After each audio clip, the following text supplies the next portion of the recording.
E esse tratamento de choque tem o propósito de fazer com que as pessoas, por esse meio, esqueçam todas as coisas ruins da sua vida. E então eles acham que se puderem fazer isso, a pessoa pode, então, eliminando esses problemas, continuar a sua vida. E eu perguntei a ela se havia alguma coisa no seu passado que cada vez que ela recordava, ela desejava que não tivesse acontecido. Depois de uma discussão longa, ela disse que havia 4 coisas. E ela disse, sabe que nesse tratamento de choque, eu me esqueci de todas as outras coisas, mas eu continuei me lembrando destas 4 coisas. E a razão é que esse problema não era um problema psicológico. O problema era de natureza espiritual. E no nosso espírito está a nossa consciência. A nossa consciência nos permite reconhecer quando estamos violando as leis de Deus. E quando eu estou violando estas leis espirituais de Deus, há consequências inevitáveis na minha vida. Há 8 princípios na palavra de Deus que nos ensinam como podemos viver uma vida bem-sucedida. Quando eu violo esses princípios, há uma consequência correspondente em minha vida. E quando eu violo esta primeira lei espiritual, eu tenho um espírito crítico. Eu nunca pensei que eu fosse um homem amargurado. E de fato a minha esposa achava que alguém podia até me bater com um pau na cabeça e isso não me incomodaria. A verdade é que eu tinha assim uma proteção, uma casca protegendo a minha vida. Eu ficava irritado, mas eu não achava que estava amargurado. Mas Deus usou uma coisa muito interessante na minha vida para mostrar que eu estava amargurado. Eu cheguei em casa uma tarde, uma noite, e verifiquei que havia um biscoito debaixo da cadeira. E eu simplesmente não liguei. Quando cheguei no dia seguinte, o biscoito continuava debaixo da cadeira. E eu comecei a ficar irritado por dentro. E então eu fiquei pensando, se eu estivesse aqui em casa o dia inteiro, eu veria aquele biscoito e eu tiraria o biscoito de lá. Mas eu nem sequer parei para pensar que eu podia chegar lá e apanhá-lo. E na terceira noite, quando eu cheguei em casa, estava lá o biscoito. E então eu cheguei lá e sentei na cadeira e chamei a minha esposa Carol para a sala. Eu mostrei lá embaixo da cadeira. E eu disse, 3 dias. E ela então virou-se para mim e disse, você está amargurado, não está? Eu disse, não, eu estou simplesmente zangado. Eu disse, eu acho que há uma certa negligência nisso. E eu então cheguei à conclusão que na verdade essa situação era de amargura. E então pela primeira vez eu estava pronto a admitir que era um homem amargurado.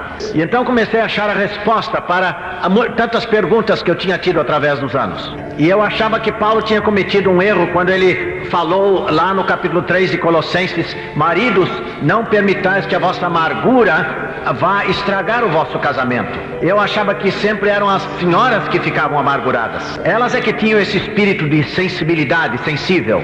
Mas quando eu compreendi que era um homem amargurado, eu comecei a perceber que eu estava amargurado contra Deus pelo fato de permitir que meu pai morresse quando eu tinha 6 anos de idade.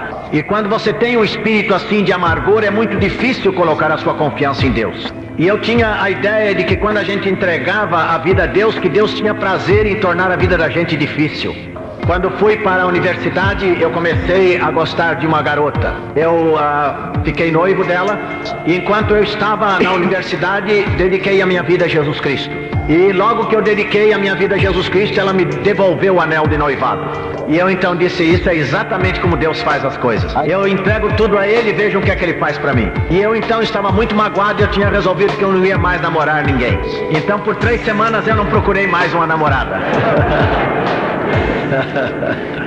Mas lá dentro do meu coração eu tinha assim um pressentimento que Deus ia me dar justamente a mulher que eu não queria. E eu sabia que porque eu tinha dedicado minha vida a Deus, Ele ia me dar uma mulher de uns 180 quilos. Uma mulher que fosse tão feia como o pecado e que carregasse uma Bíblia que pesava aí uns 4 ou 5 quilos, mas que amava o Senhor. E a verdade é que eu não estou fazendo piada, porque eu deitado lá na minha cama fiquei pensando como é que uma mulher desse tipo havia de conseguir me apanhar. Eu jogava futebol lá na universidade e eu sabia que podia ganhar dela. E então, enquanto eu estava deitado lá na minha cama, eu me lembrei daquele versículo do Salmos 37:4 que diz, deleita-te no Senhor e Ele fará o que o teu coração deseja. Quem é que me deu os meus gostos e desgostos? Foi Deus que fez. Então eu podia reconhecê-la. E então quando eu descobri assim que eu tinha essa possibilidade de reconhecer a pessoa que Deus tinha escolhido de acordo com o meu gosto, eu podia louvá-lo. Mas por causa da amargura no meu coração, eu não podia confiar em Deus também em outros aspectos. Eu sabia que se eu confiasse em Deus, Ele ia me mandar para viver lá numa choupana miserável na África. E então, certa vez, um orador estava falando e ele disse que se nós plantamos um grão de milho, é milho que cresce. E se é uma semente de tomate, é um tomateiro que cresce.